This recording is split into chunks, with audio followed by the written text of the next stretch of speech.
Welcome folks to Ultima 5 Lazarus in Cove, no less. Let's talk to this individual here. Wonder what he has to say.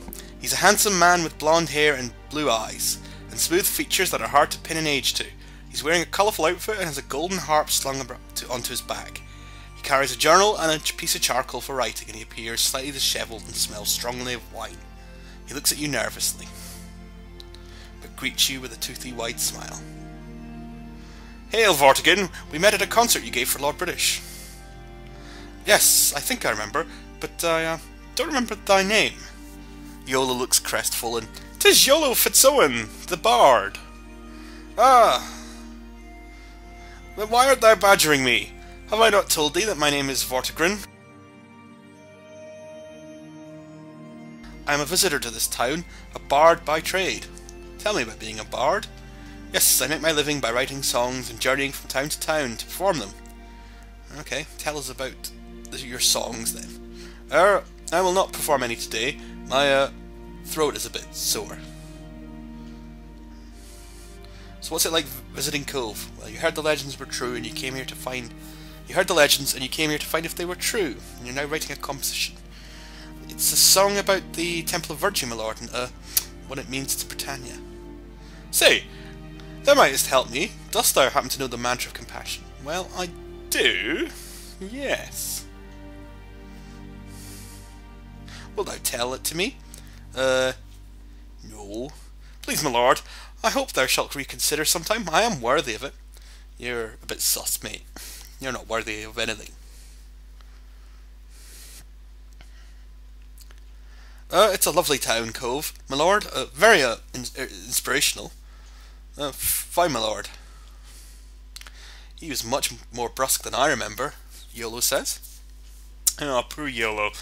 He gets no love from any other bards in this game, despite the fact he's been around for ages. At once, Avatar. But yes, that guy was definitely a lot less talkative than the other bard that we ramped into in Britain. Ah, a tavern. Wait a minute. That's a gazebo! Wait a minute. A gazebo? Oh my god, it's... Get in before it kills the party! Shouldn't take long. Get in! Oh, now if you don't know what the gazebo story is, you really have to Google that. That must be the innkeeper? Hello. Welcome to Cove, my lord. Truly these are unusual times when we have so many visitors in our town. Thou art Yolo Fitzowen, art thou not? Indeed I am, my lady. I thought so. We recognise thee from Britain. Mine husband always brought his crossbows from thy shop.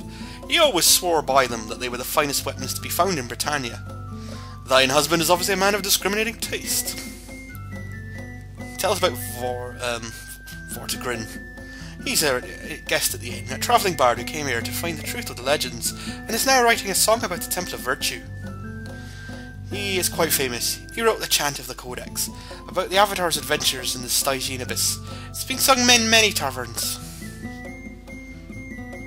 What's thy name again? It's Carolyn.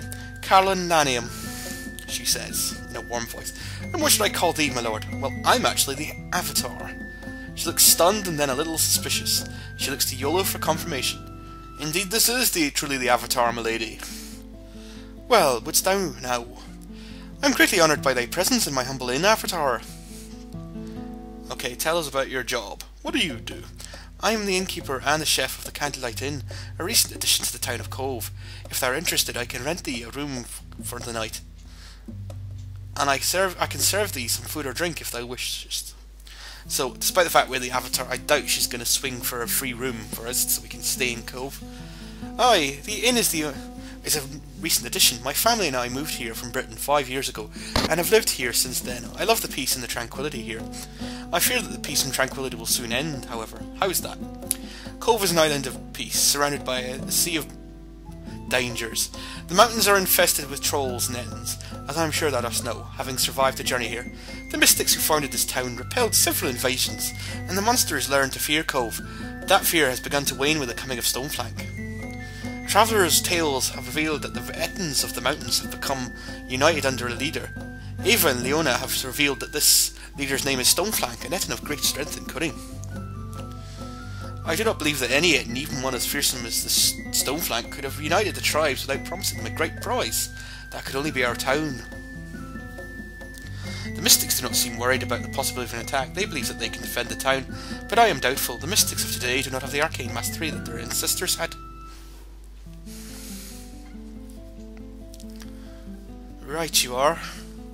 If my family were here, they would doubtless seek out Stoneflank and attempt to slay him. The alliance would then fall apart. That is the only solution to our problem. So there's quite an awful lot I can ask this woman about. In fact, I think this is the most topics I've seen in any one time.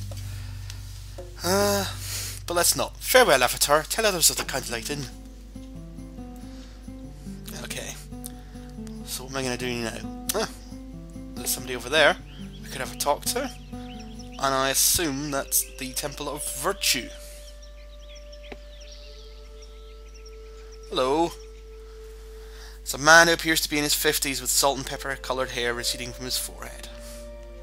For a moment a flicker of recognition flashes through his deep, thoughtful brown eyes.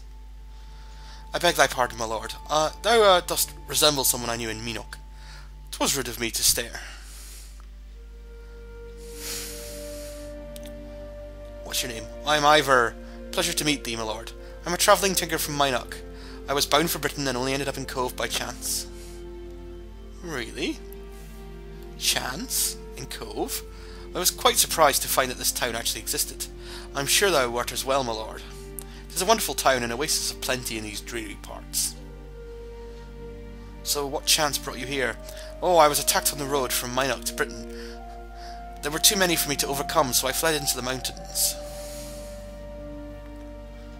I became lost and wandered for several days, living off my rations and water from the mountain streams, until I stumbled into this town. The healer tended my wounds, and I've been resting from my ordeal ever since. And you're a tinker, just like Julia. I perfected my craft in Minoc, studying under some of the finest tinkers in the land, and I'm proud to have joined their ranks. The name of Ivor is well renowned amongst the artisans in Minoc. Tell us about Vortigern. He's a fellow guest at the inn, a famous bard who has performed, but he's an eccentric character. He has many strange habits. Observe him sometime and thou will see what I mean. And Carolyn is the innkeeper of the Candlelight Inn, where I'm currently staying. Okay, nice to meet thee. Farewell to thee, my lord. Julia looks puzzled. I thought I knew all the tinkers in Minoc, but I don't recall one named Ivor. Still, he does look familiar. Okay, so maybe we could talk to him again, see if we can get any more information out. No. Okay, let's just leave. Oh, let's go for a wander around the Temple of Virtue, though. That must be it there, judging by that massive tank. Now, there's some really nice touches in here. Okay, so this is the temple, and look, it's the box art of Ultima 1, the First Age of Darkness. And if we run over here, there is Ultima 2, Revenge of the Enchantress's box. And that over there is Ultima 4, The Quest of the Avatar. That's a picture of me when I was seeking to become the Avatar. And that's a picture of Exodus the Destroyer from Ultima 3, Exodus. So, quite a nice place, but I think what we will do is we will pause in this temple to reflect and take a break. So thanks for joining us on this Let's Play, and I hope to see you again soon. Bye!